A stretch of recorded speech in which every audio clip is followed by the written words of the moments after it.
Pues vamos a dar inicio entonces a la presentación de este libro de nuestro querido Paco, que, en fin, nos conocemos desde hace muchos años, hace 30 años, se dice pronto. No teníamos tantos cuando nos conocimos. No, 30, exactamente 30 menos, que se nota. Y en todos estos años, ya entonces apuntaba maneras, si hay algo que le caracteriza es su capacidad de trabajar y de producir y de publicar trabajos, iba a decir casi sin parar, pero es que además, buenos trabajos además, él lo dice muchas veces, de archivos, o sea, donde el archivo es la base fundamental, porque entre los amigos todos sabemos que existen ratones de biblioteca, pero Paco es de archivo. Y además es la mejor fuente que pueda haber para cualquier archivo. Porque, oye, Paco, ¿qué puedo ver? Mira, vete aquí, vete allí. Y Paco siempre nos orienta. Y este libro, en el fondo, es un buen ejemplo. O sea, es cómo es capaz de encontrar documentación en sitios a veces insospechados y de rastrear en todos los sitios necesarios para conseguir lo que andaba buscando. Y cómo además, como buen historiador, formado no solamente en el medievalismo, las fechas no importan demasiado, porque si él suele trabajar mucho en el siglo XV, aquí nos encontramos con un buen ejemplo de algo que le ha hecho irse mucho más atrás. Y esperamos otro libro en el que sé que va a ir mucho más atrás todavía.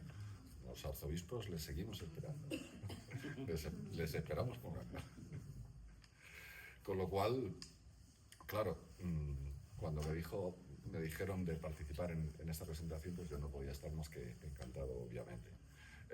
Agradecer evidentemente a Dickinson el cedernos este espacio para esta presentación y evidentemente al autor por su obra y a los que están aquí presentes, que aunque todos nos conocemos, presentarles al menos mínimamente, también a la gente que lo va a seguir en línea. A la derecha es Margarita Cantera, profesora titular del Departamento de Historia Medieval, profesora de algunos de los aquí sentados, mía al menos, y hoy día compañera. De los años.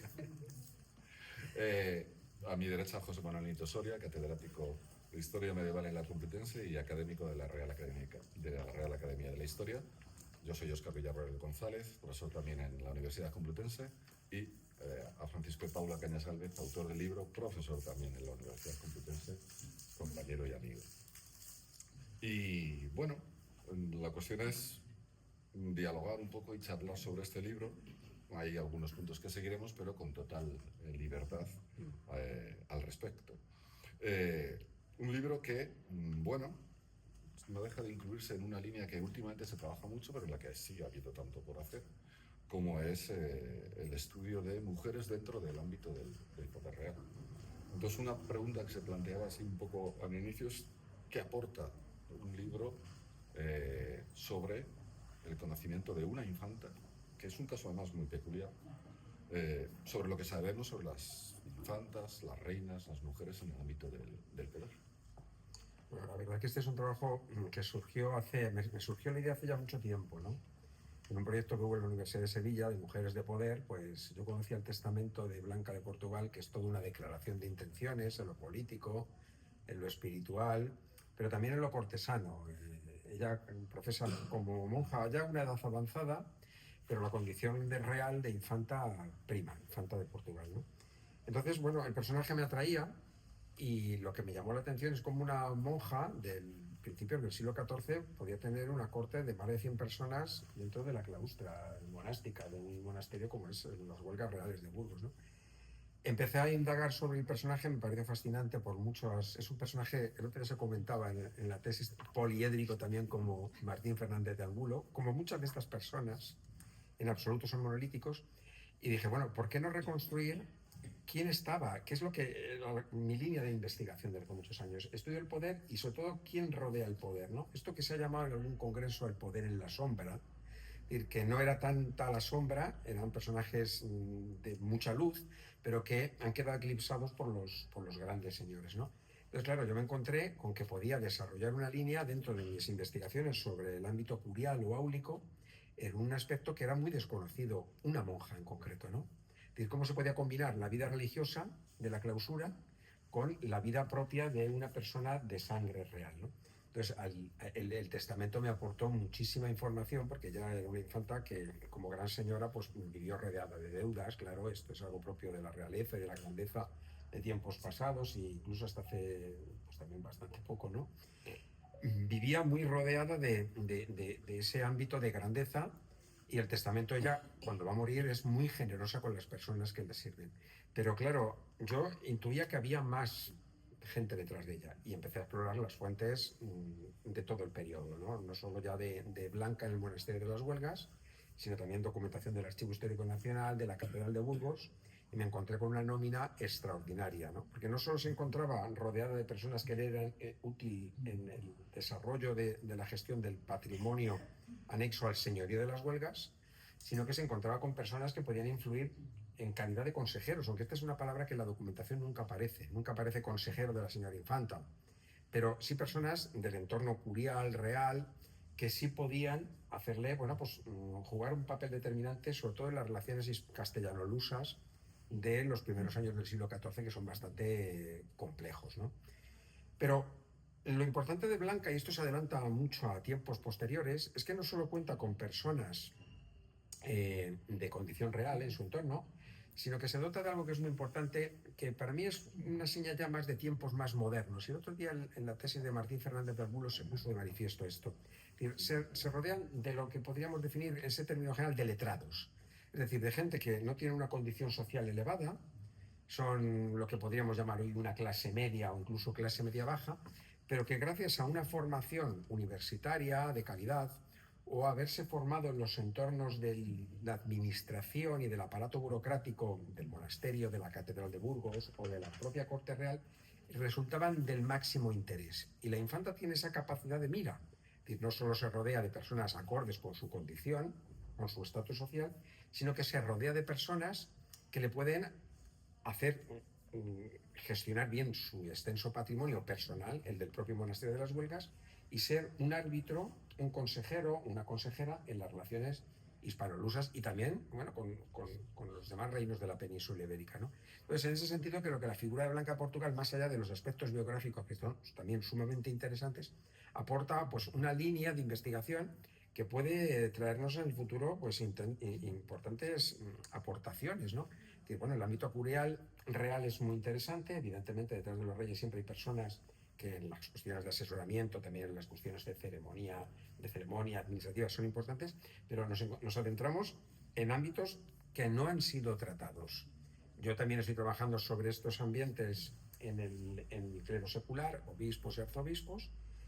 También he tocado algo y quiero desarrollarlo en el futuro de la nobleza, que imita en muchos casos y en función de las disponibilidades económicas de estos grandes señores tenían una casa pues, más amplia o menos amplia, pero el ámbito monástico apenas ha sido tratado. Es decir, el personaje que quizás se parezca más a Blanca de Portugal es doña Blanca de Aragón, señora de Sigena, una hija de Jaime II de Aragón a principios del siglo XIV, pero no tiene esa condición de señora de Sigena, sino que es un personaje relevante por su condición de monja de la realeza, pero no tiene esas competencias extraordinarias que es el señorío de las Huelgas, que es una figura además únicamente castellana. Hay señora de las Huelgas de Burgos, y también he descubierto en el transcurso de esta investigación que también había una señora de las Huelgas de Valladolid. En función de esta publicación que ha habido ahora de la colección diplomática de las Huelgas de Valladolid, me he dado cuenta que había también una señora de las Huelgas. Es decir, doña Blanca, su estudio nos aporta una persona consciente de la necesidad de contar con herramientas eficaces a la hora de gobernar, de ser útil a los intereses monárquicos. Ella es de origen portugués, pero también de origen castellano, es nieta de Alfonso X el Sabio, que por línea ilegítima es nieta de Alfonso X el Sabio, y se rodea para desempeñar una función fundamental como es la administración de sus estados personales y patrimoniales heredados de su madre, el patrimonio y señorío del monasterio de las Huelgas y en la versión política. Es la señora de las Huelgas más importante, es una figura que no tiene mucha continuidad. Después de doña Blanca, que muere en 1321, hay dos señoras más, muy poco relevantes: Leonor, hermana de Alfonso XI, cuando se repudia de Aragón, va a las Huelgas como señora, luego se vuelve a casar en Aragón, y luego doña Blanca de Castilla, que es nieta de don Pedro de Castilla, uno de los tutores de Alfonso XI, ¿no? Es una figura muy interesante, pero que no tiene continuidad. Y sí, Blanca de Portugal tiene esa dimensión de ser la señora más importante. Solo hay que ver esa corte fastuosa a principios del siglo XIV en un monasterio, ¿no? Que probablemente no tenía parangón en ningún reino hispánico, y por supuesto en la corona de Castilla no he encontrado nada parecido. Si bien había monjas que tenían servidumbre y consejeros, por ejemplo las monjas de Santo Domingo el Real de Toledo, Teresa de Ayala y María de Castilla, tienen algunos escribanos, algún despensero, algún maestresala, pero es un servicio mucho más reducido, aunque son monjas también de condición real. Pero la Doña Blanca de Portugal es una dimensión extraordinaria. Yo creo que ahí está la principal aportación de este trabajo, ¿no? Es decir, bueno, ir más allá en los estudios de corte, más allá de la realeza, y adentrarnos en un terreno que en un principio parece como el menos apropiado para estar rodeado de un fasto, que es una monja de la orden cisterciense, ¿no? Esa yo creo que es la principal aportación de este trabajo, ¿no? Me ha parecido a mí que, bueno, pues abrir una línea ahí poco explorada hasta la fecha, son las cortes monásticas, ¿no? Dentro de las propias cortes eclesiales o clericales, una corte monástica, pues me parece que es algo que quizá podríamos encontrarnos algo parecido ya en época moderna, con las descalzas reales de Madrid, con María de Austria y Juana de Austria, pero bueno, son monjas eh, eh, Sí, la carmelitas, son carmelitas que, que bueno, tienen servidumbre, pero evidentemente no son los ciento y pico servidores o oficiales que tiene Blanca de Portugal en el monasterio de Orgüelles. Yo me imagino que cuando ella muere en abril de 1321, ver a toda esa gente allí tiene que ser, bueno, pues algo paralelo a la propia corte de Alfonso XI de Castilla, ¿no? Algo verdaderamente fastuoso. Y la condición de señora es especial porque le da una autoridad propia de los reyes, realmente, de su señorío, que no tienen otras grandes abadesas, otras grandes monjas. Eso sí que es una condición especial que no tienen todas. Y quizás podría equiparse un poquito también al infantado, pero claro, no es una institución eclesiástica. El infantado de Covarrubias, de León, es otra dimensión. Realmente aquí es una cuestión muy curiosa. Y es muy importante el palacio propio que se hizo dentro del monasterio, que había abades que se hacían su propio palacio o su propia casa, pero claro, una monja dentro de un monasterio tan importante como las Huelgas, que no es uno cualquiera, porque es fundación regia de mujeres de la realeza y de la alta nobleza, es muy indicativo de su peso, de su papel. Sí, y yo creo que también de la consciencia de ella, ¿no? Sí. Sí, bueno, sabía hacerse valer. Claro, sabía hacerse valer, efectivamente. Sí. Es decir, hay una marca ahí diferencial con respecto a la comunidad, incluso la propia abadesa, que no contaba con un palacio propio, por lo menos la documentación no evidencia que tuviera la abadesa un palacio propio. Aquí es que se dice palacio. Sí, no se dice casa, edificios, habitaciones. Es un palacio, es un edificio. Es un edificio, y eso es una marca diferencial con respecto al resto de la comunidad, ¿no? Efectivamente. Así que el que tenga sus propios cocineros, su propia comida, alguna criada no es especial, porque hubo otras monjas, no solo abadesas, pero con ese servicio tan grande y ese número de clérigos a su servicio y de otros reposteros y demás, médicos, físicos, eso ya sí que es especial. Sí, sus propios escribanos, que le da una autonomía administrativa con respecto a los escribanos. Algunos son escribanos públicos de Burgos, pero son escribanos adscritos fundamentalmente a su servicio, ¿no? Sí. Es lo que le da una autonomía de decir, bueno, la voz de la infanta sale fuera del monasterio a través de esos documentos que trabaja gente de su entorno. Sí. Es especial. Es una monja, pues, desde luego, verdaderamente excepcional. Que puede hablar también mucho de la situación de los monasterios en ese siglo XIV, fin del XIII-XIV, que empieza a ver sus privilegios, incluso mujeres de la burguesía, el típico monasterio de Barcelona, que entra en el monasterio y mantiene sus doncellas, incluso su novio llevar el hábito, sus vestidos, sus cámaras, pero nunca en el nivel de la infanta, claro. No, es un caso verdaderamente sorprendente. A mí me pareció que estábamos ante una monja realmente excepcional, porque además ella toma el hábito. Sí, es monja. Es monja. Realmente, no es señora alguna. No es solo, efectivamente, o sea, ella es monja. Profesa como monja. En una edad, bueno, pues que llevan ya 35 años. Sí. Y madre soltera. Sí. Con lo cual, bueno, pues estamos. Y con el consejo de Sancho IV. Pero había dejado ya al niño colocado. Sí. Aunque luego tuvo un final bastante dramático el niño. Bueno, pero... Muere asesinado por orden de Pedro I. Son periodos muy truculentos también. Pero, claro. Yo no puedo evitar. Monja realmente vocacional o porque no le quedó más remedio. Lo digo porque en el libro se recoge muy bien hasta qué punto ella en principio se resistió. Sí.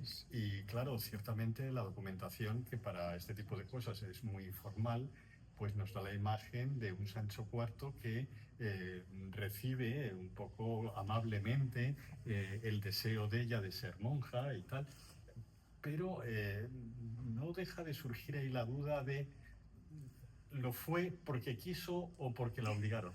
Hay que tener en cuenta además que para mí me suscita enormes dudas cuál era la naturaleza de su relación con Sancho IV. Porque claro, ella durante la Guerra Civil está claramente del lado de Alfonso X, durante ese tiempo está residiendo con su madre en Sevilla. Evidentemente los inicios del reinado de Sancho IV para ella no debieron ser nada favorables.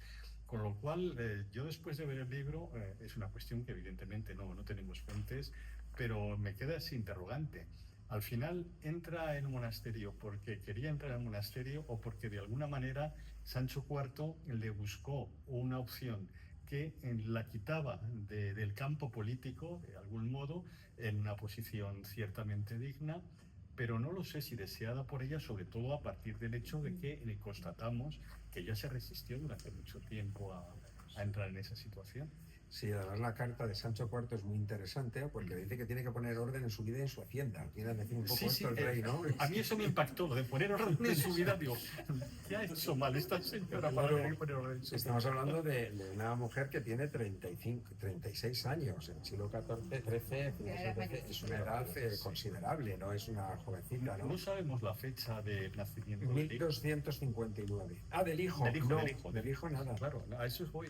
Me gustaría saber la distancia con respecto al momento en que entra en orden y además con un personaje pues oscuro de una condición social muy inferior a la que tenía ella. Claro, estamos hablando de un gran noble, lo normal es que ella hubiera tenido parentela pues con un infante, ¿no? Que es lo propio de su condición. Podría ser lo propio, pero a lo mejor no lo más cómodo. No lo más cómodo. No lo más Y además algo interesante de ella es que es la primogénita.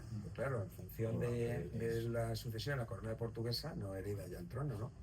Y yo creo que eso también influye a la hora de imprimirle un carácter determinante. Y por supuesto su madre, Beatriz de Castilla, es un personaje que deslumbra. Era una hija muy querida de Alfonso X. Era una hija primogénita también, ¿no? Claro, Ilegítima. Yo es que en el plano político percibo que de alguna manera es un personaje que los grandes protagonistas de la historia del momento la fueron apartando. Primero de Portugal. La quitaron del medio en el momento de la muerte de su padre. La quitaron del medio cuando podría haber tenido un papel relevante en todo el conflicto del propio desarrollo del reinado de Don Dionís, que con unos conflictos familiares tremendos, y al quedar ella en Castilla pues quedó completamente marginada de ese asunto. La quitaron del medio como personaje que hubiera podido tener una influencia en ciertos momentos de crisis del reinado de Sancho IV bastante relevante, y siguió quitada del medio durante todo ese tránsito que nos lleva desde la muerte de Sancho IV hasta la entronización de Alfonso XI, en donde muchos factores podían haber apuntado a que ella hubiera tenido un protagonismo político del que careció.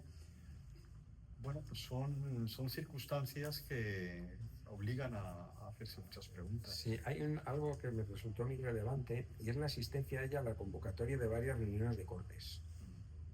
Está en Medina del Campo en 1304, de que es el año, está en las de Madrid de 1309, está en las de Valladolid de 1312 y con seguridad está en esas, y en las de Carrión de 1317. Es decir, bueno, 4 asistencias a Cortes con desplazamientos considerables para una monja en el siglo XIV, pues creo que puede tener, más que un papel puramente representativo, puede tener cierta capacidad de influencia política. José Manuel, entiendo yo que pudo haberla, ¿eh? Yo la impresión que tengo es que estuvo muy en la estela de María de Molina después de la muerte de Sancho IV.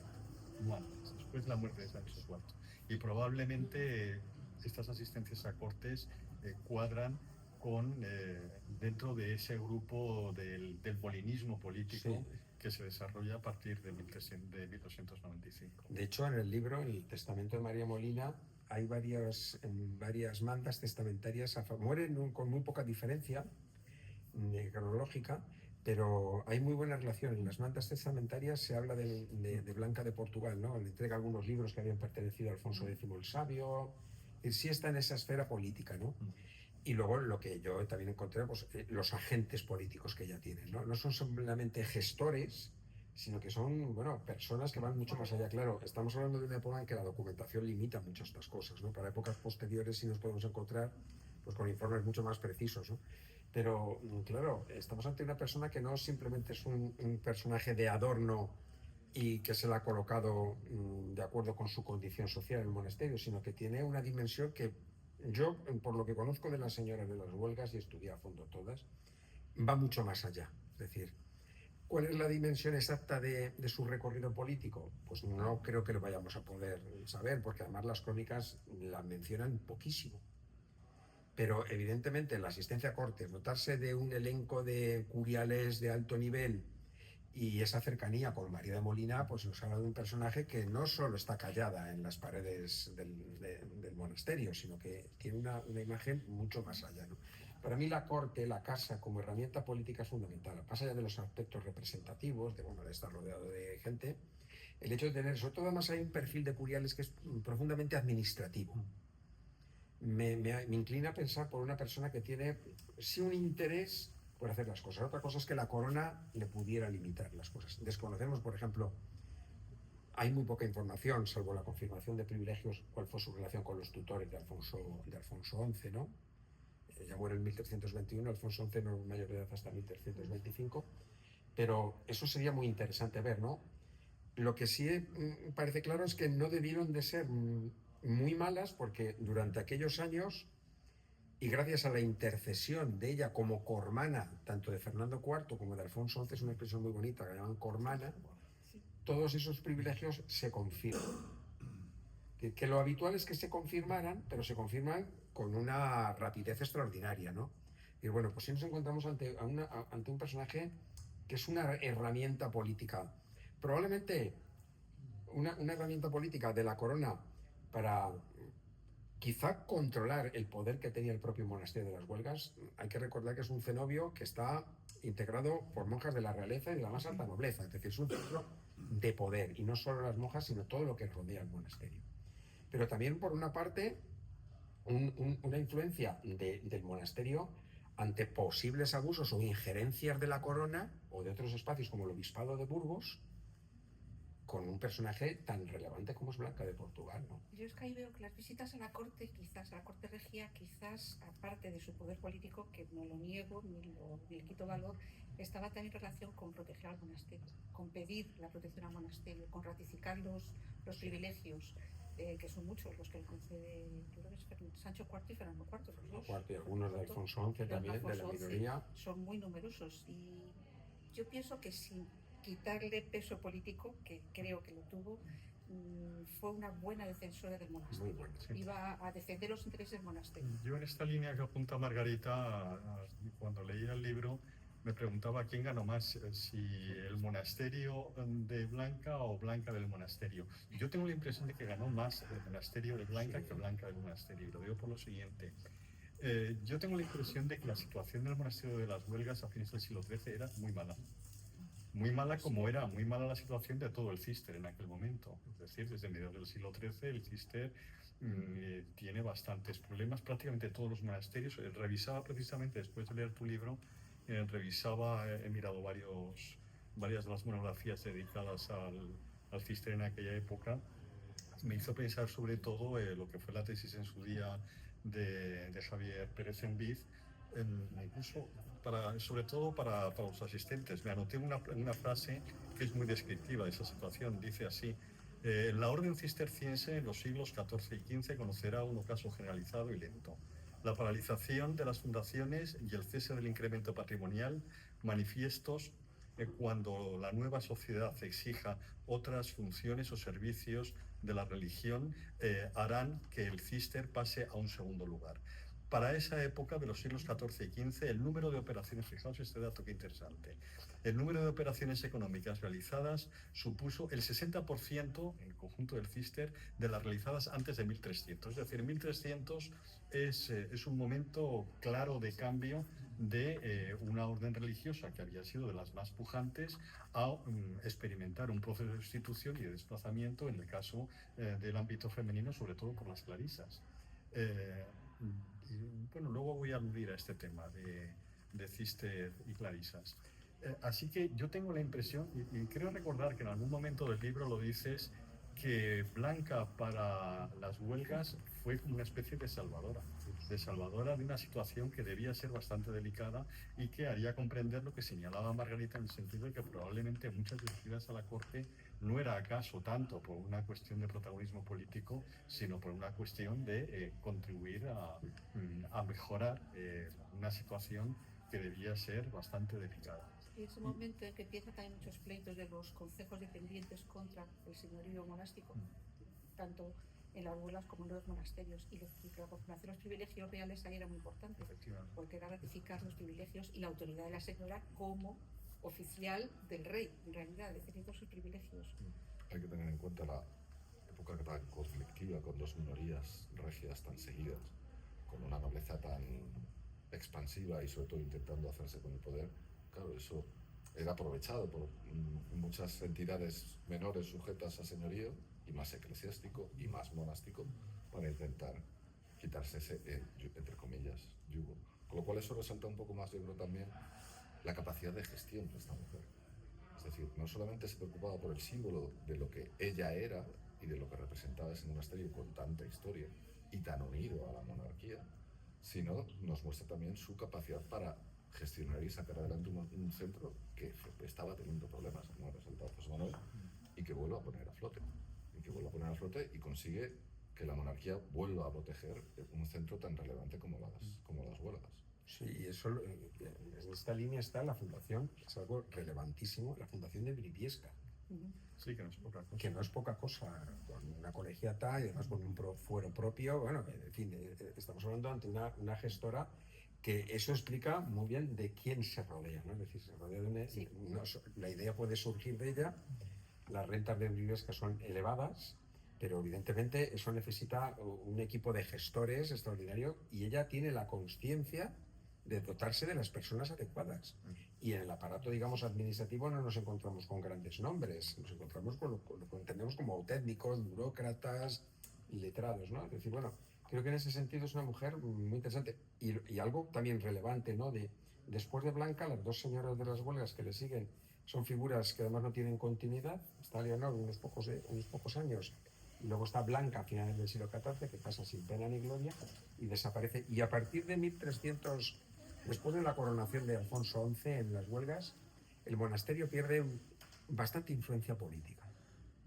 Yo me he centrado mucho en esa etapa ya de la llegada de los Trastámara al trono. Es un centro monástico ceremonial. Bueno, Enrique II es también allí coronado, en fin, bueno. Pero el peso político de las huelgas después de la muerte de Blanca lo podemos extender hasta la coronación de Alfonso XI en 1332, pierde notable peso. Y bueno, se habla de que, además de la propia crisis de la orden cisterciense, con la aparición de nuevas formas de espiritualidad que también se ponen de moda entre las élites, el monasterio durante el siglo XV pierde bastante influencia. Y durante la época moderna, igual, a pesar de los personajes relevantes como Ana de Austria y algunos más que hay en el XVII.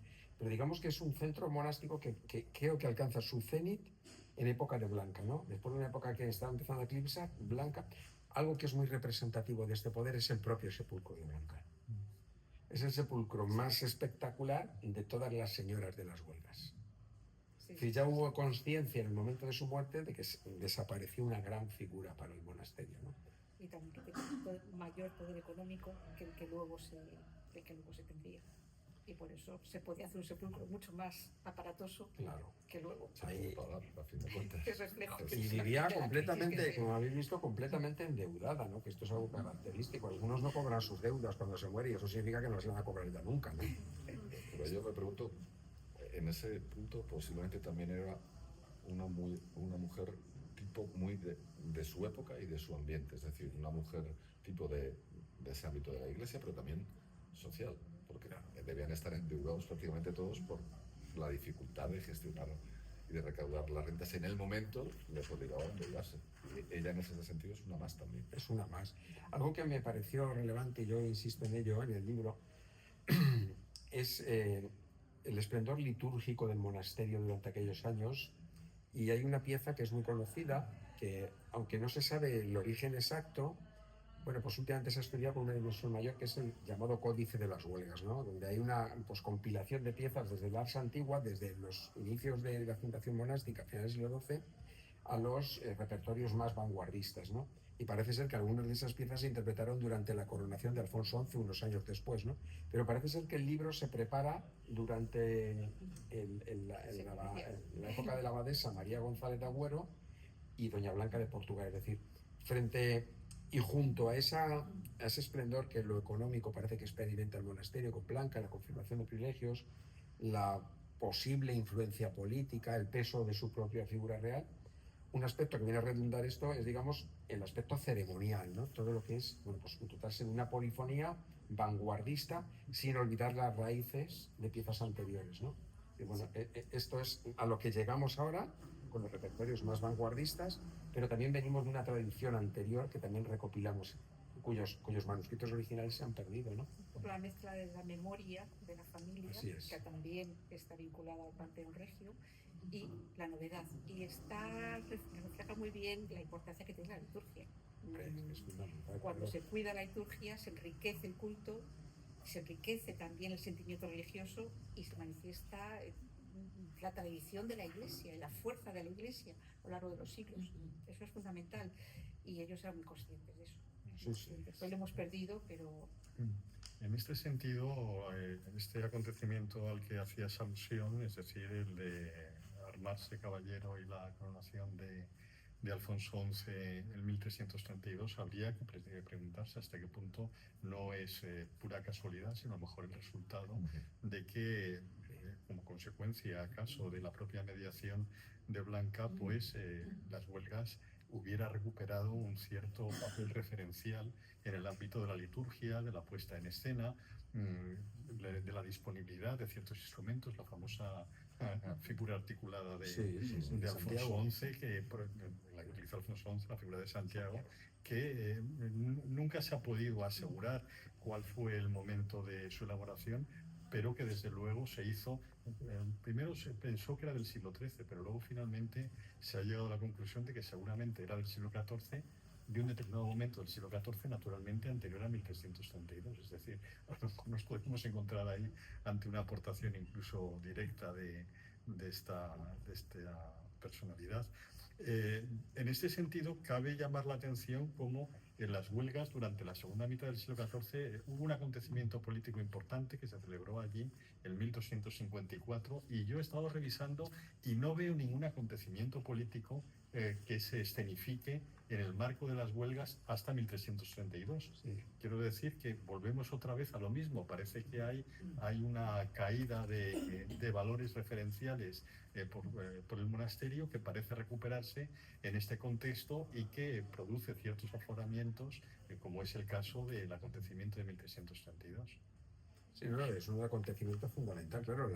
Digamos, el evento anterior más importante es la visita del príncipe Eduardo al monasterio, que es algo, pues verdaderamente, y claro, son casi 80 años después, ¿no? 80 años después.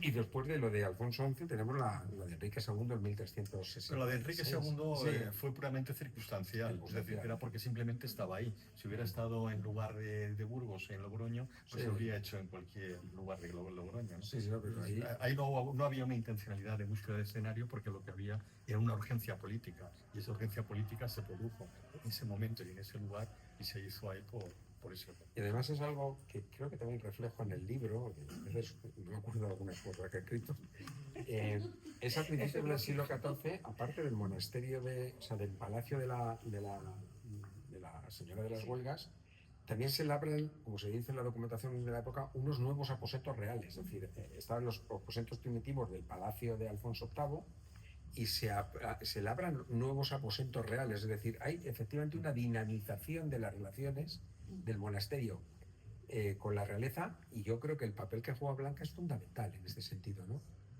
Como intermediaria, ¿no? Como intermediaria. Original que es también, ¿no? Probablemente era una mujer con bastante carácter, eso quizá pudo haberla enfrentado o haber mantenido, pero lo que es cierto es que sí favorece, yo creo, bueno, la economía del monasterio es evidente, la fundación de Briviesca no es una anécdota, la propia gestión de las rentas monásticas es buena, pero las relaciones con la realeza en una época tan complicada como es el de las minorías de Alfonso XI, con dos minorías bastante complicadas, bueno, la segunda prácticamente no le pilla, creo que estamos hablando de una gente con una influencia política aún desconocida en su alcance, pero creo que sí es perceptible, ¿no?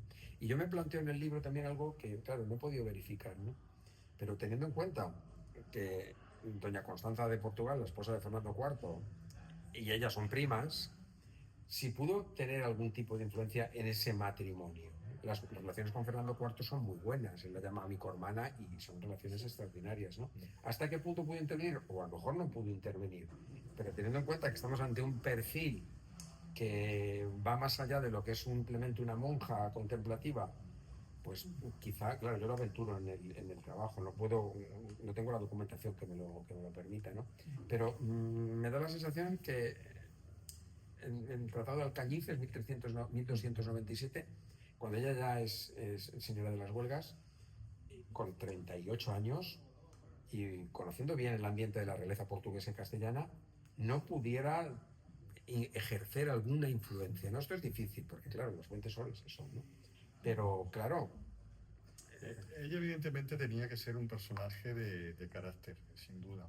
El hecho de que se resistiera durante algún tiempo a lo que parecía que era ya un destino predeterminado por parte de Sancho IV, y Sancho IV no era una persona precisamente muy fácil para decirle no, me niego. no, era gigante. Había precedentes inquietantes de mal carácter, sí. pues llama la atención. Por otra parte, claro, ella era algo mayor, le podía dar algún tipo de autoridad moral que el propio Sancho IV, pues debían llevar 3 o 4 años, más o menos. Desde luego debía ser persona de carácter. Y en ese sentido yo me planteaba si la opción de las huelgas fue una acción personal suya o no. En ese sentido, si nos remontamos a lo que son sus raíces, digamos, monásticas, ella sospecho que podía estar bastante dividida entre clarisas y cistercienses. Es decir, por su madre, bueno, había vivido algún tiempo, supongo que debió permanecer con una cierta recurrencia en Santa Clara de Alcocer. A 4 kilómetros de Santa Clara de Alcocer está el patio de mis juegos infantiles, es decir, las ruinas de Monsalud. Yo soy medievalista por Monsalud. Entonces yo en mi infancia me perdía por las galerías subterráneas de Monsalud. Monsalud es un monasterio cisterciense, se funda en torno al año 1160 y por tanto ya tenía esas dos referencias, las clarisas y el cister. Hay que llamar la atención que su hijo será maestre de Calatrava y por tanto cisterciense en definitiva, y además luego he mirado alguna información que indica que uno de los grandes protectores en situaciones de dificultad, tanto con Alfonso XI como con Pedro I, que le protegió especialmente a este único hijo de Blanca, fue precisamente el abad de Monsalud. Es decir, que hay un vínculo muy estrecho, de tal manera que pienso que probablemente la fijación con las cistercienses, probablemente que eran monjas en esta época, y eran monjas en la época en que ella va a las huelgas, porque primero fueron frailes, fueron monjes y luego volvieron a ser monjes. Monsalud tiene una vida, una historia monástica tremendamente complicada y mal estudiada, por cierto. Bueno, pues decía que probablemente la fijación con el cister debió venir por la vía de Monsalud, muy probablemente, lo que me hace pensar que acaso la opción cisterciense fue una decisión suya en este contexto que hablábamos de mujer de carácter. Pero es una orden que ha perdido influencia en el entorno de la realeza, pero todavía es pujante, ¿no? Sí, y las huelgas no es un Y monasterio las cualquiera. huelgas no es un monasterio. Esa vinculación o buscarse vincular con la historia de la monarquía yendo a las huelgas tuvo que pesar, tal vez. Más que el monasterio clariso, que por mucho que fuese importante, era nuevo, era reciente. Sí, incluso de monjas dominicas que ya en ese momento estaban pues muy cerca de la corona. En 1988 Sancho IV pone bajo su protección a todos los conventos femeninos y masculinos de la orden de predicadores. Pero las huelgas es especial, y lo será siempre, y la jurisdicción especial que tiene la abadesa a las huelgas. es... Me recuerda mucho al Iván caso Mitra. de Sigena. Tiene- Es mi Claro. efectivamente. Tiene la autoridad, ha sido un obispo. Sí. Hombre, Eso claro, esa no hay abadesa comparación. mitrada. No hay comparación. Entonces, claro, posiblemente como lugar de retiro era mucho más digno y más favorable a la propia monarquía, Sí, desde luego es... a ella y al entorno. En ese momento existe, bueno, un momento un poco más de decadencia, pero todavía, claro, la pujanza. Y luego también en la propia ciudad de Burgos, ¿no? La cabeza de Castilla tampoco es es un sitio que redunda en esta misma línea, ¿no? Quizás por eso también la importancia de las huelgas en muchos momentos. Claro. Porque está al lado de Burgos, porque es Burgos. No son las huelgas No de una ciudad Valladolid, cualquiera. que, Sí. en fin, es la ciudad administrativa de la corona, pero no tiene el peso de las huelgas de... Y es un monasterio que sigue a día de hoy abierto, Sí. las huelgas de Valladolid, es un instituto de enseñanza secundaria. Sí, sí. Y con una vida, bueno, pues interesante, pero evidentemente el hecho de estar en Burgos Mm, creo que afianza notablemente, igual que la coronación, bueno, de Alfonso XI, la investidura es en Santiago, también muy simbólica, pero la coronación es en Burgos, no es ni siquiera es en Toledo. sí, sí, sí. Es una ciudad especial, no es una ciudad más de Castilla. Entonces, claro, es como una especie de idea bien programada. Quizá podemos entender que Blanca tuvo una vida un tanto disoluta, ¿no? Bueno, ser madre soltera, siendo infanta de Portugal en el siglo XIII no es una cosa que aconteciera diariamente, ¿no? Y además tener, bueno, pues relaciones con un caballero que era de una condición social mucho más humilde que ella, ¿no? Habría que ver si es tan extraño. Lo que pasa es que no siempre Exactamente. han trascendido las noticias. A lo mejor no era tan extraño. Lo que pasa es que se sabe o no se sabe. Lo que es muy interesante es lo de Sancho IV, para ordenar vuestra hacienda, es decir, bueno, podía ser un poco manirrota. El caso es que luego como gestora fue una gran gestora del monasterio, ¿no? A lo Quizá mejor también la siento la dejó con la cabeza, hacienda y era más bien apartarla de la vida política en ese sentido. Y seguramente. yo creo que ella se negó durante tiempo, ya con 36 años, bueno, ya estaba de retirada, ya su incluso posibilidad de casarse, un matrimonio Estaba digno, fuera. también estaba un poco lejos. Y bueno, pues aceptó el ciste. No debemos olvidar tampoco que con sus vaivenes, pues una mujer religiosa. Y entonces ya en los últimos años, pues ordenar mi vida, porque dentro de poco puedo prestarme ante Dios y llevar la vida un poco ordenada. Bueno, he llevado una vida absoluta de joven, pues ahora ya que soy mayor, con 36 años lo eran, ahora ya no, pues... No, desde luego lo que se ofrece Blanca es la imagen de una mujer en una época, bueno, dominada, ¿no?, por hombres, realmente poderosa, que no es no es una imagen tampoco excepcional. En esa época, bueno, su propia pariente, María de Molina, es una mujer de envergadura considerable, vamos, políticamente hablando, y hay otras en épocas anteriores y en épocas posteriores, ¿no? Pero bueno, estamos ante una mujer que se amilane delante de nadie, o aparentemente no se amilana delante de nadie, ni siquiera de los propios reyes. Entonces, claro, eso también ofrece una No imagen... dejan de ser parientes suyos. Son parientes suyos, claro. De hecho, me gusta mucho el término de micormana, ¿no? Que es, bueno, pues como mi prima hermana, mi hermana, es un término Es muy bonito, que utilizan tanto Fernando IV como Alfonso XI, que ya son parientes más... Alfonso XI es un poquito más lejano, y claro, a la vez pues, se especifica, ¿no? Micormana, no es una confirmación administrativa normal de los privilegios con la llegada de un monarca al trono, sino que se especifica que es por mediación de micormana. Sí. Habría que ver qué privilegios no se hubieran confirmado, que en algunos casos no se confirmaban privilegios, ¿no? En este caso, bueno, el elenco que pongo al final de privilegios son decenas de privilegios, Sí. evidentemente, ¿no? Entonces, claro, la mediación ahí creo que es fundamental.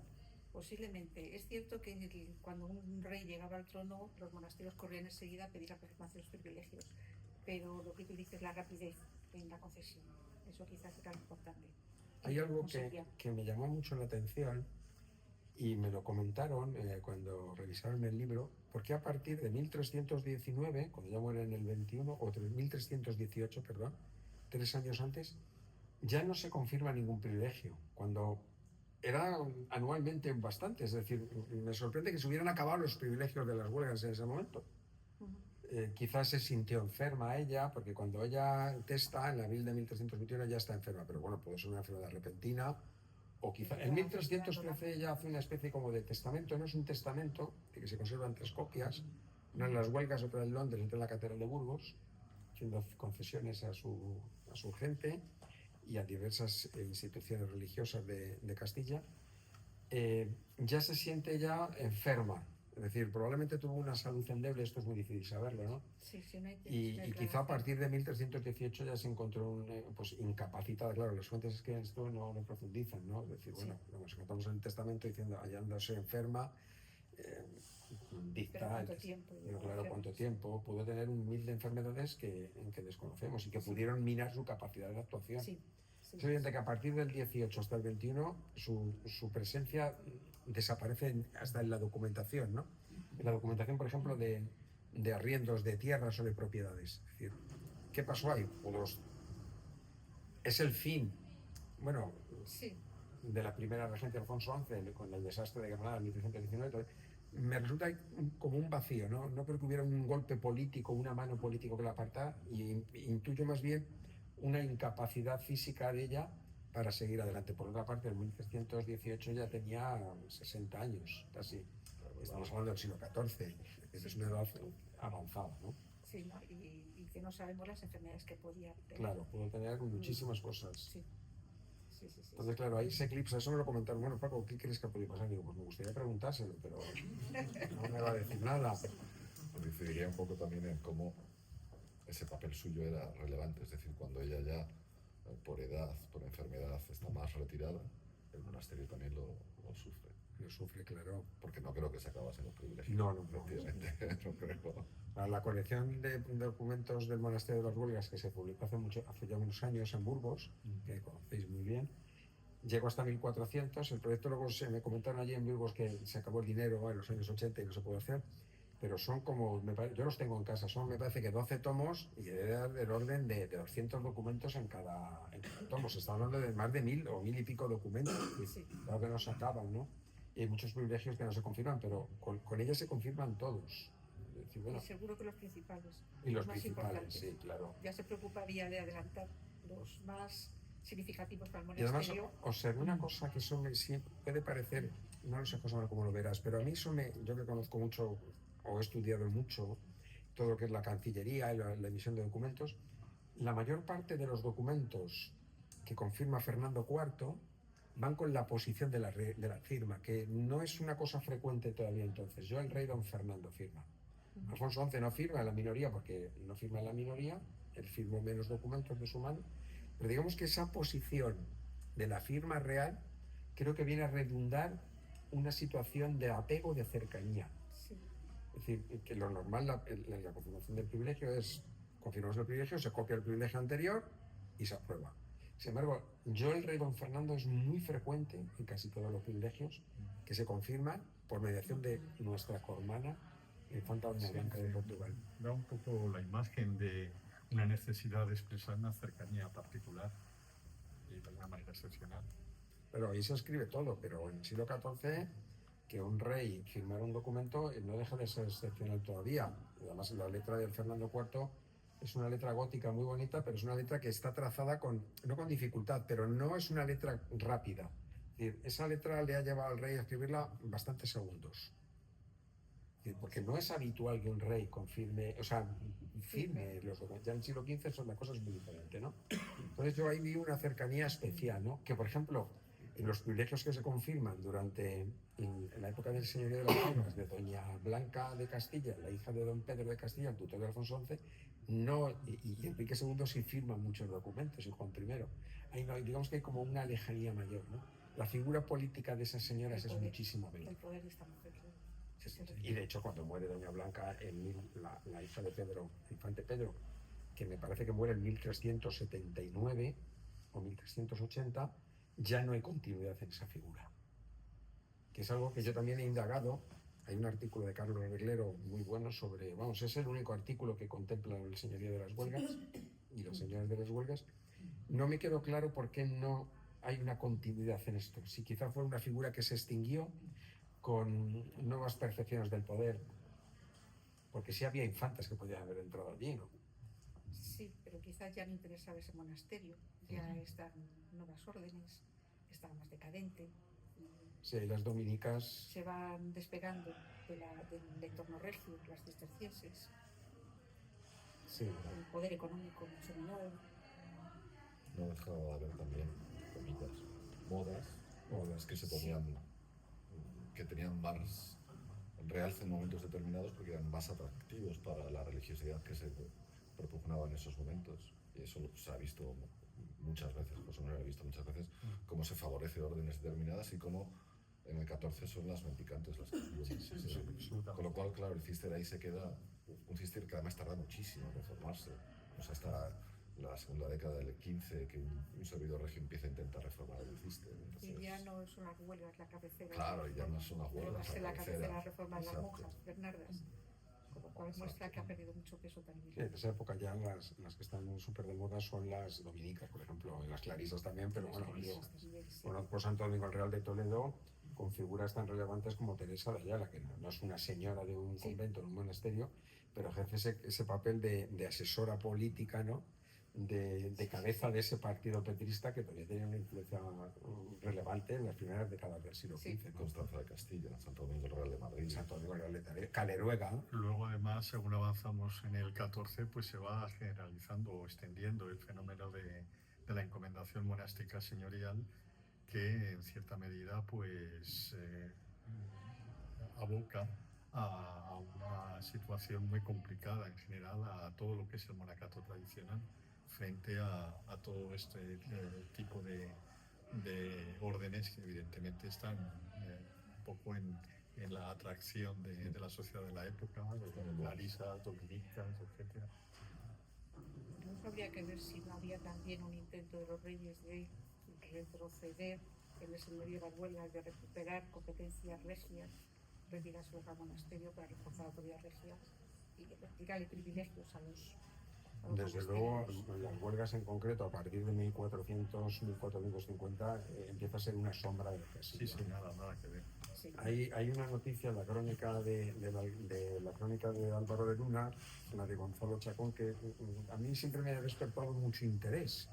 Y es cuando están en 1453, está la corte en Burgos, en los momentos previos a la caída del condestable, que le manda una carta a la abadesa de las huelgas al rey diciéndole que por qué no va a verlas, porque la costumbre es que vaya el rey de Castilla a verlas. Es decir, todavía parece ser que en el siglo XV los reyes iban, pero evidentemente pues, puede ser un recurso retórico de la crónica, ¿no?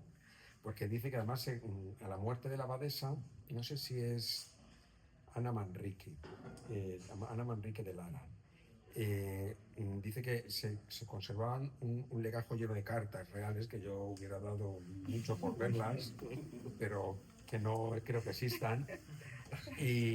Como Groenlandia no está en venta. Claro, y sería interesante que eso fuera realmente verdad, ¿no? O quizás es un recurso retórico, bueno, pues para vincular a la corona todavía con la orden, pero evidentemente hacia 1450 la orden del cister, yo creo que en general las órdenes eremíticas, Bueno, están los jerónimos. Bueno, y también la cartuja, que me conoce muy bien. También Pero cartuja, las sí. mendicantes están en pleno apogeo. Es decir, como que Sí. los predicadores, los frailes menores, las clarisas Frente a la corte. están súper de moda, ¿no? Sí. Y claro, lo que sí nos encontramos es que 1321 en las huelgas es como una especie de punto culminante. A partir del 14 empieza a bajar lentamente y en el 15 tiene el siglo XVI con doña Ana de Austria, que además ya eran abadesas trienales en ese momento. Finales del 16 ella la hacen abadesa perpetua por ser ella, claro, quién era. Sí. Pero a partir de ese momento el monasterio de las huelgas prácticamente desaparece de la esfera política. Y yo creo que incluso dentro del reinado de los reyes católicos, el monasterio de las huelgas es un monasterio que simplemente es un centro cenobítico, pero no creo que ya fuera un centro político de poder como había sido en época de las monarcas. No, además ahí sobre todo emerge con enorme potencia ya con nuestras cámaras San Benito de Valladolid, que para mí es la capital monástica del reino, sin duda. Sí. Sí. Y bueno, y luego los jerónimos que todos comentábamos, Los centros jerónimos como Guadalupe, como claro. orden, digamos, vinculada a la Casa Real Castellana. Pero sí, Eso sí. en el caso de Doña Blanca sí nos encontramos con una figura realmente excepcional dentro de las monjas, ¿no? Sí. Medievales, ¿no?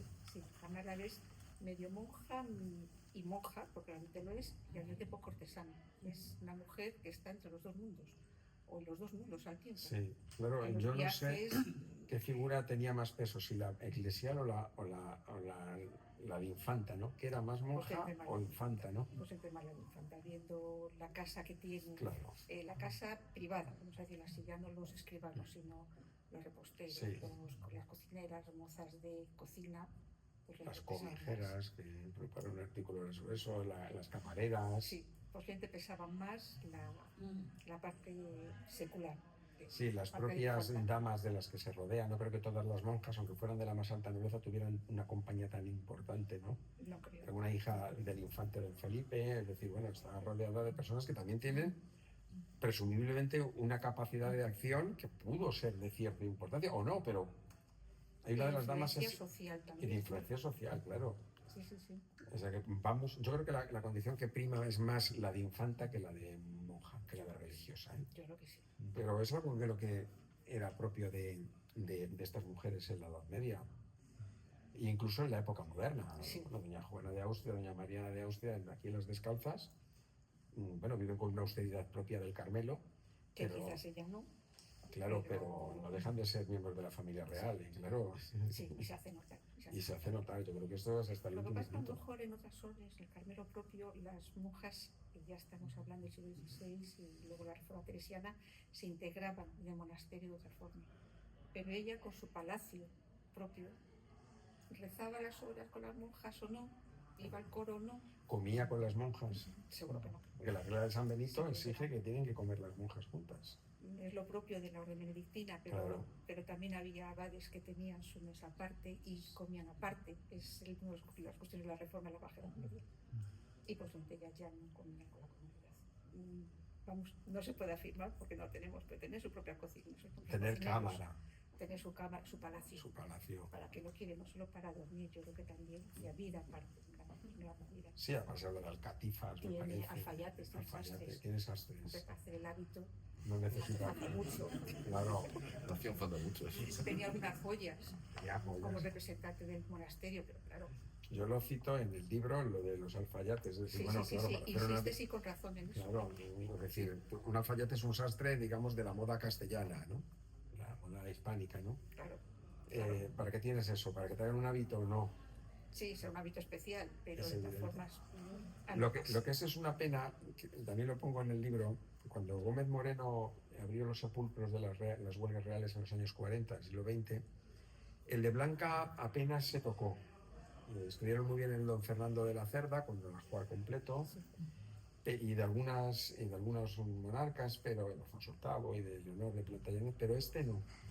Y sería muy interesante, solo se levantó el féretro, que está expuesto allí en el Museo de las Huelgas. ¿Verdad que sí? Ya no está dentro, ya está en el sepulcro de piedra, pero el ataúd sí está allí puesto, estupendo estado de conservación. Pero me hubiera gustado mucho que hubiera descrito en su libro de las huelgas cómo era el hábito, porque claro, o cómo la amortajaron, ¿no? Es decir, bueno, tiene además orofreces, que son piezas de seda en textiles muy ricos. Sí, sí, sí, sí, sí. Es decir, bueno, no creo que todas las monjas Para eso de los las. alfayates, claro. Claro, no creo No que, para el que hábito. todas las monjas de las huelgas, por muy nobles que fueran, tuvieran ese tipo No, de. está claro que era más señora que monja. Era más señora que O monja. probablemente era solo señora que vivía con monjas. Era señora que vivía, aunque llevara el hábito, ¿no? Pero era más señora que es fundamentalmente una infanta, claro. Seguramente. Es hija de infantas, nieta de reyes. Claro. Y eso, estas mujeres de este entorno, ellas eran muy conscientes de lo que eran. Podemos aceptar evidentemente que en esta sociedad el hombre era el que primaba, pero ellas eran mujeres que pertenecían a una élite y eran muy conscientes de ello, que ellas eran parte de un entorno regio. Esta mujer Sí, sí. lo era. Entonces, y más en ese entorno tan regio como las huelgas. Por lo cual eso se tenía que notar, se tenía que demostrar.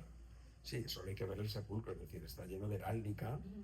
Es decir, hasta en la muerte te van a decir quién es. Esto, lo que hacían los egipcios hace 3.500 años es exactamente lo mismo. Es decir, Sí, sí, hasta sí, en la sí. muerte tú estás enterrado con atributos que digan, si alguien esto lo ve dentro de tanto tiempo, que sepan que está ahí. O sea, el mensaje del sepulcro es almas reales de Portugal y Castilla. Ya está. Sabes que está enterrada una persona de esa procedencia.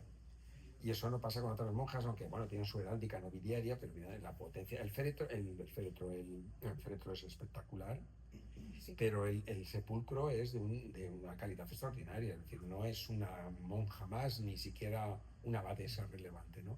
es alguien con una dimensión extraordinaria, ¿no? Y eso es lo que me deslumbró de ella, que cuando empecé a verlo, que dije, bueno, si esto, porque el trabajo empezó siendo un artículo, esto ya me ha pasado varias veces, y se fue desarrollando hasta convertirse en un libro que no es muy extenso, pero bueno, sí me parecía a mí que es más que un artículo, ¿no? Y me quedé con ganas de más, pero al ver otras señoras de las huelgas vi que se desinflaba mucho ya, ¿no? Me gustaba mucho Doña Blanca de Castilla, la última, pero claro, es que se conservan de ella 5 diplomas, viviendo casi 100 años después. Pues también es significativo del poco peso, ¿no? Sí, sí, efectivamente, Evidentemente. el contraste entre uno y otro, pero las meditaciones son muy importantes. Así que esa es una línea que se puede abrir. Hay muchas monjas que se pueden investigar. Algunas prioras de Caleruega darían mucho juego. No creo que esté a este nivel, ni mucho menos, pero habría que verlo. Por ejemplo, bueno, las dominicas de Toledo, todos sabemos quién es Teresa de Ayala, ¿no? Sí, sí, sí. Que y ella no era de la realeza, y bueno, Pero bueno, pero la familia muy destacada. y sobre todo tiene descendencia con el rey. Claro que le hace. Sí. Yo creo que esta idea de monjas con una vida claustral muy severa podría ser muy frecuente, pero había excepciones notables como esta. En el caso de estas mujeres es evidente. Sí. Habría excepciones. Eso no quiere decir que no se imbuyesen de la religiosidad del centro. No, Realmente no. Pero Tenían su... digamos que era un añadido, era un más. Ellas añadían además de dónde procedían y de dónde hacían gala que procedían, Sí. y cuál era su relación. Claro, es un prestigio para el monasterio, pero también es un prestigio para la Casa Real, yo creo, ¿no? Por eso siguen contando con ellas. A Teresa de Ayala la llaman para que salga del monasterio junto a su hija en muchos momentos. Catalina de Lancaster constantemente pide que cuando van a nacer su hijo esté ella. Sí. No se desplazan Es hasta decir, Toro. se cuenta con ellas. Con estas mujeres Se desplazan desde Toledo hasta Toro, que no es un viaje. No es un Y viaje Teresa cualquiera. ya tenía que tener ya una edad. Pues tenía, pues me parece que nace en el 51, en el 52, y estamos hablando de 1405. O sea, Exacto. tenía ya medio siglo de vida, que para el siglo XV Sí, no es una edad cualquiera. El mismo Juan no vivió tanto. Y además hacen el viaje en etapa invernal. Juan nace en marzo y ella lleva unos meses ya Lo que desplazándose. se pone también viaje de invierno.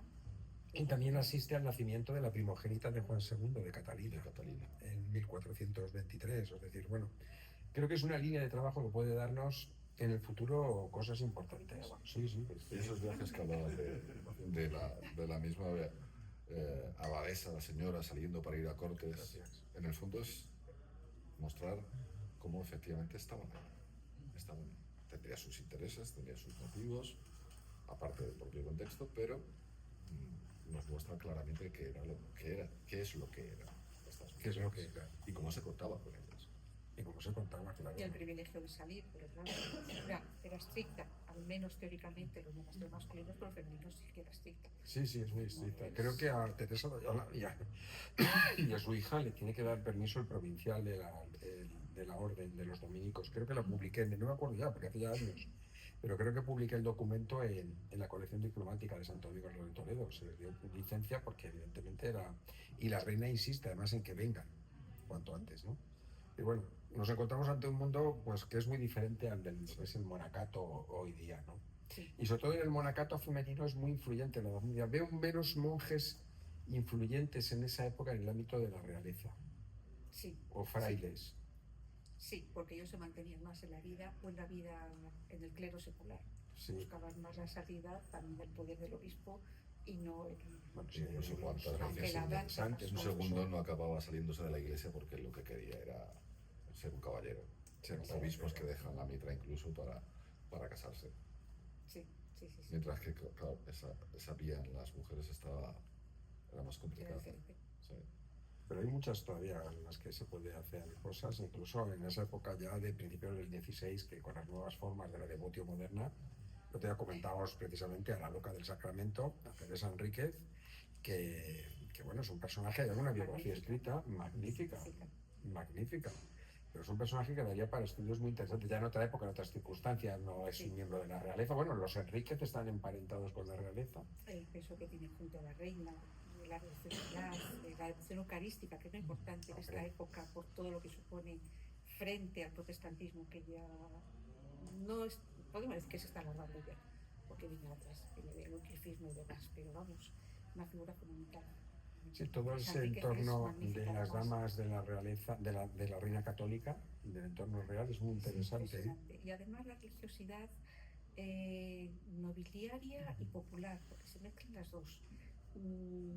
El sentimiento hacia los hijos cuando se mueven, o sea, son figuras realmente muy, muy importantes y muy representativas en muchos aspectos. Sí, Nos quedamos desde la faceta cultural porque es muy destacada, pero esa faceta sentimental que, claro, los documentos no siempre lo reflejan, es realmente muy bonita, muy bonita. aunque hay algunos reformadores hablando de frailes y monjes, más frailes que monjes, la figura más relevante que creo yo como alguien que viene de una orden religiosa, un hombre masculina, es Cisneros, pero claro, Cisneros es un franciscano, pero es que fundamentalmente es arzobispo de Toledo, inquisidor general de Castilla y catedral de la Iglesia, ¿no? Sí. No creo que su influencia sea tanto como franciscano y sí como primado de España. Lo que pasa es que sí llegó a muchos puestos por sus orígenes franciscanos y por Sí, su claro. religiosidad y el ejemplar que era como franciscano. Por franciscano llegó a confesor y por confesor llegó a todo lo demás. Eso. Todo lo demás, claro. Eso. Pero claro, ¿qué viste de él? Pues el arzobispo, claro, pero evidentemente es una figura relevantísima, ¿no? Sí. Pero hay menos figuras masculinas, creo, en este sentido, equiparables a Blanca que mujeres, ¿no? Sí.